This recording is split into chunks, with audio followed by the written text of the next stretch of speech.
Hello, and welcome back to another episode of Intuition Nutrition, the mini-series.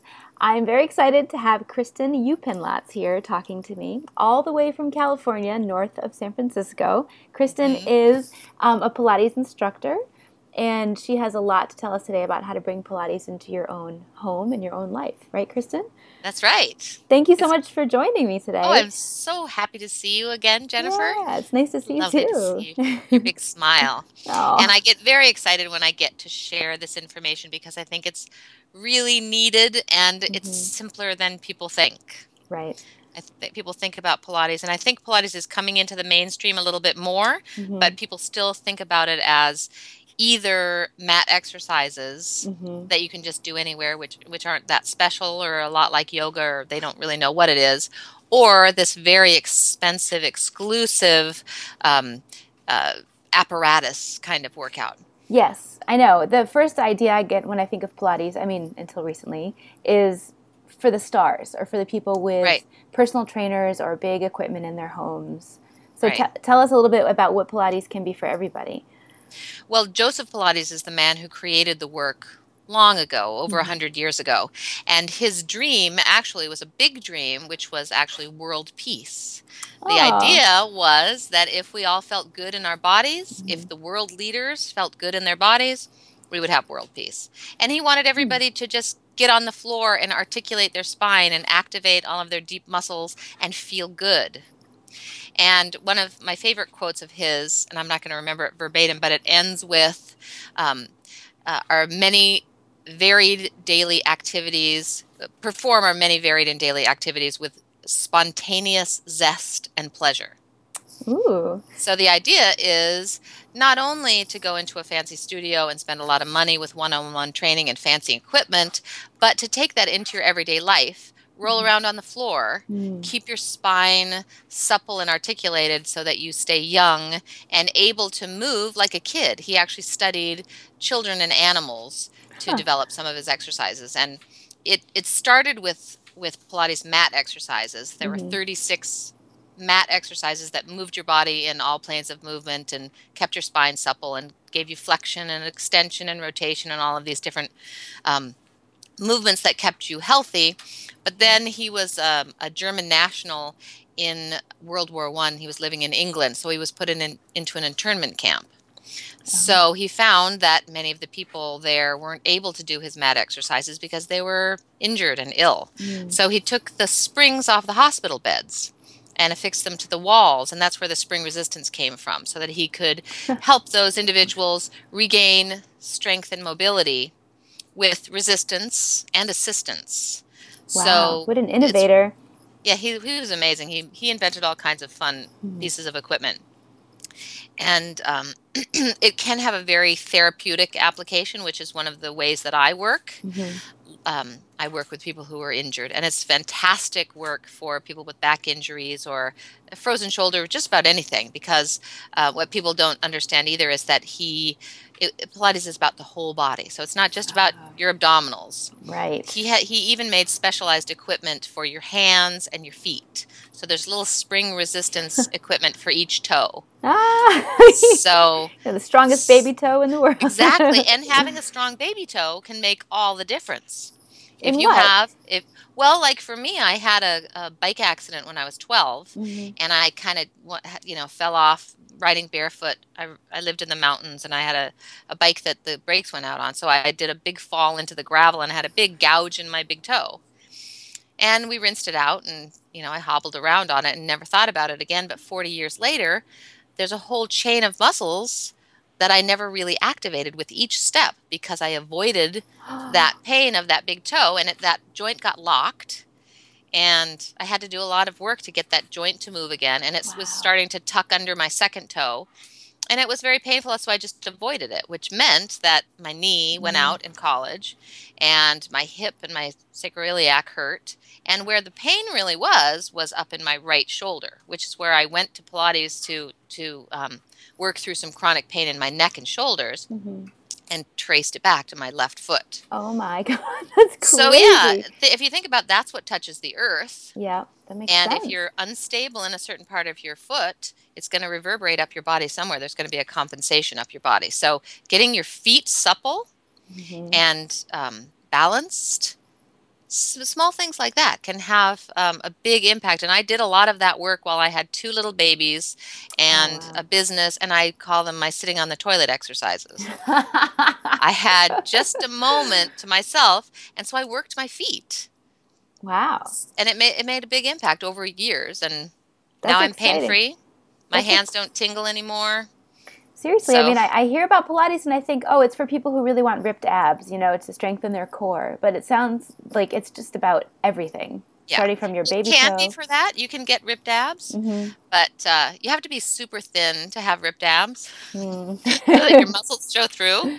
Right, because, we That's all not have them, just some of us have a little more there. exactly right. All right. Yeah. I think I have a nice, it's actually an 8-pack. It's not a 6-pack. Ooh. 8-pack, but mine's under a nice, comfortable layer of Of stones. humanity. Exactly. So, So I was going to ask you, you mentioned to me before we started recording that you have some ideas of how people can do Pilates in sort of everyday situations at the right. desk, or can you share a couple of ideas?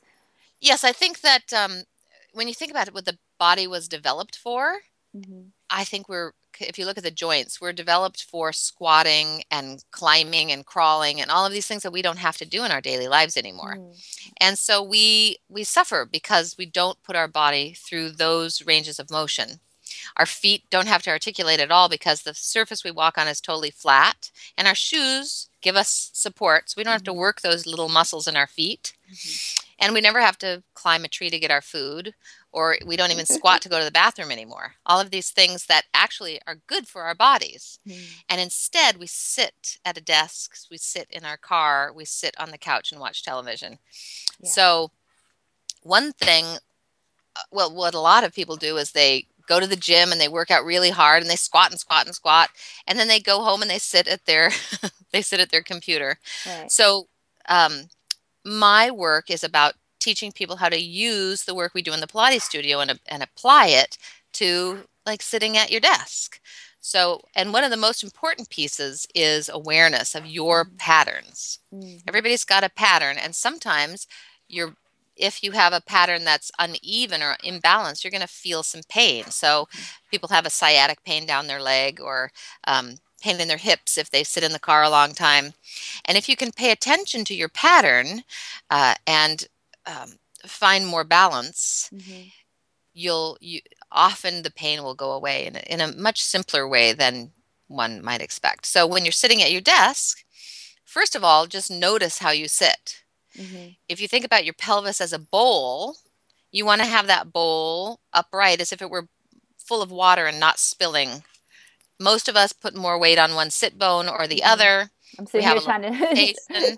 You may feel more comfortable putting one leg over the other. Many of us draw our rib cage forward and schlump like that. That's my pattern.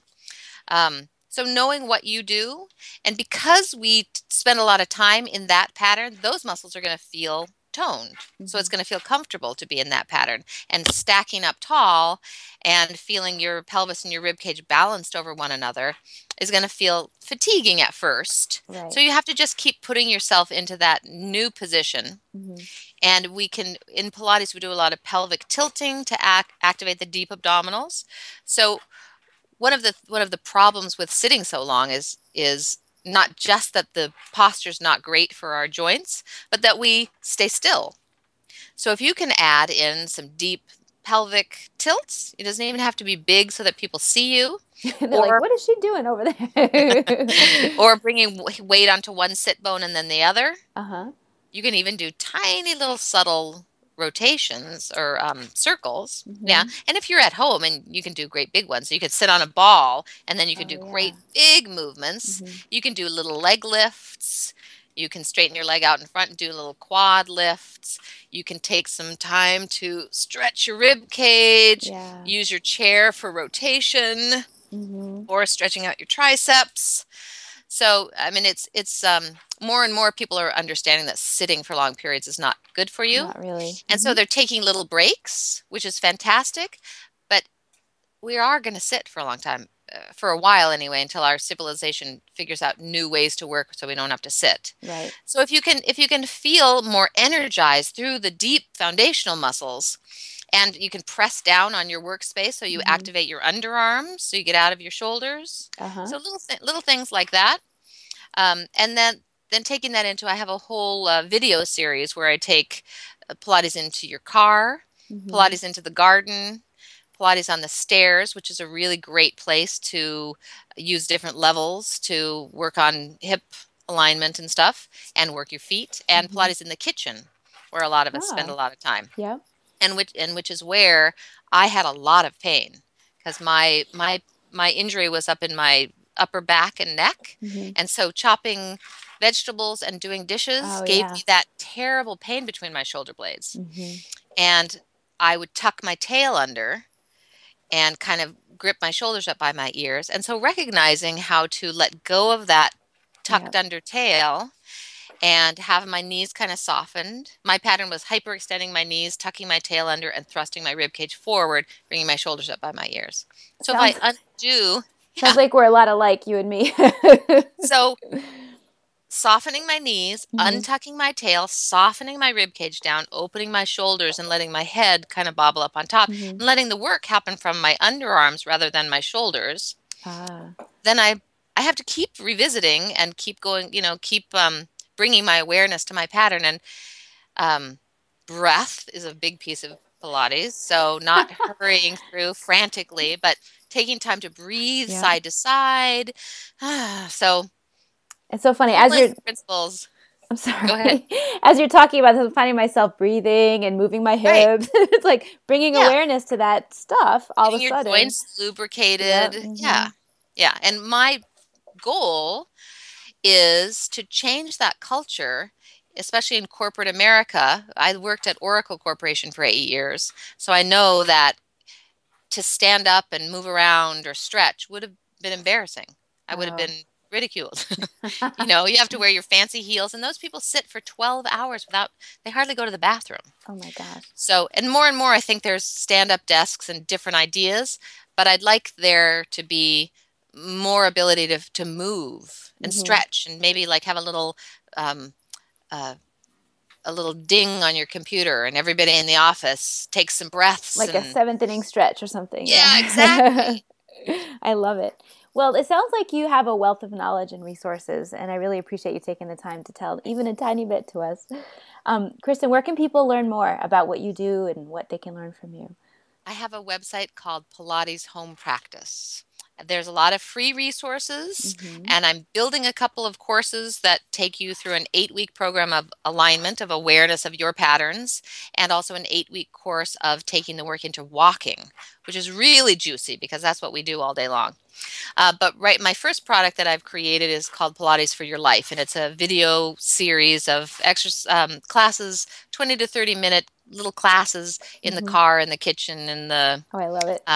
And then there's some tutorials so that you can, I lead you through what I'm talking about in terms of pelvic tilting, and in a lying position, a seated position, and a standing position. Awesome. And it's $69, so it's less than a one-on-one session with a Pilates teacher. Sounds like an amazing deal. Thank you. So Pilates at home practice. PilatesHomePractice.com. Perfect. Well, I hope that everybody goes and checks you out right away. Thanks, Jennifer. Kristin, it's been such a pleasure to talk with you as always. It's a pleasure to talk to you, Jennifer. It's really delightful. Well, thank you. All right. Well, stay tuned for next time, everybody, with more food for your mind, body, and soul. Bye-bye.